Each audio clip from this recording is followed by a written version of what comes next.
Mag-drive na tayo, ay isang imbitasyon upang magsimula sa isang paglalakbay. Ito man ay isang pang-araw-araw na pag-commute, isang road trip na pakikipagsapalaran, o simpleng kagalakan ng pagiging nasa likod ng manibela.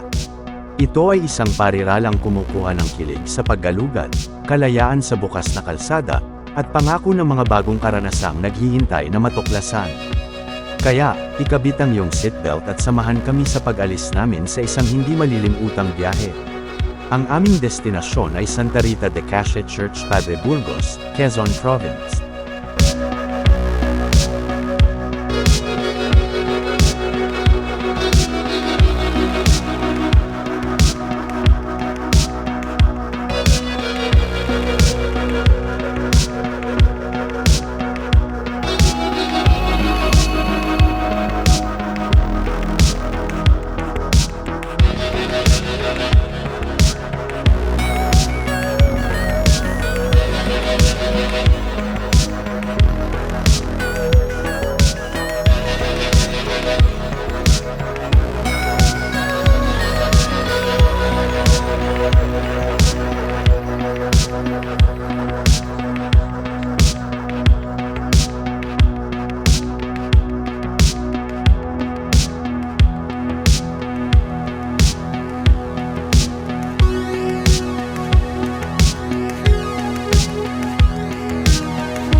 Maligayang pagdating sa Santa Rita de Cascia Church sa Padre Burgos, Quezon Province. Ako ang iyong gabay, Anthony, at nasasabik akong dalhin ka sa isang paglalakbay sa maganda at makasaysayang simbahang ito. Tuklasin natin ang mayamang kasaysayan at kagandahan ng arkitektura ng sagradong lugar na ito. Ang lumang parochial church ng bayan ay itinayo din sa tuktok ng isang burol mahigit isang siglo na ang nakalipas, sa kabilang panig ng bayan. Nang ipagdiwang ni Padre Burgos ang ika-100 anibersaryo ng pagkakatatag nito noong 2017, kasunod ng tradisyon ng pagbuo ng bagong parochial tuwing 100 taon, pinili nilang itayo ang bagong Santa Rita Cascia Parish Church sa ibabaw ng burol na ito. Ang paborito kong bahagi ng simbahan ay ang balcony na nakaharap sa bundok na nagbibigay ng perpektong meditative vibe. Ang Santa Rita de Cascia Church ay isa sa pinakamahalagang relihiyosong landmark sa Quezon Province. Ito ay tumatayo bilang isang testamento sa walang hanggang pananampalataya at debosyon ng lokal na komunidad. Tulad ng makikita mo, ang arkitektura ng simbahan ay pinaghalong impluwensya ng Espanyol at Pilipino. Ipinagmamalaki ng facade ang masalimuot na disenyo, at ang bell tower ay nakatayong mataas bilang simbolo ng makasaysayang kahalagahan ng simbahan. Pumasok tayo sa loob ng simbahan at tingnan ang loob nito. Ang altar ay ang focal point na pinalamutian ng magagandang relihiyosong mga estatwa at likhang sining. Ang disenyo ng simbahan ay naghihikayat sa pagmumuni-muni at panalangin. Ang Santa Rita de Cascia Church ay itinayo noong panahon ng kolonyal na Espanyol, na ginawa itong mahigit isang siglo. Nasaksihan nito ang mahahalagang sandali sa kasaysayan ni Padre Burgos at may mahalagang papel sa espiritual na buhay ng komunidad. Ang simbahang ito ay nakatuon kay Santa Rita de Cascia, ang patron ng mga imposibleng dahilan. Ang mga deboto ay pumupunta rito upang humingi ng kanyang pamamagitan at makahanap ng aliw sa kanilang pananampalataya. Ang Santa Rita de Cascia Church ay hindi lamang isang lugar ng pagsamba, isa rin itong hub para sa mga aktibidad at kaganapan sa komunidad. Ito ay nagsisilbing lugar ng pagtitipon para sa mga lokal na magsama-sama at ipagdiwang ang kanilang pananampalataya.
Salamat sa pagsama sa amin sa paglilibot na ito ng Santa Rita de Cascia Church sa Padre Burgos, Quezon Province.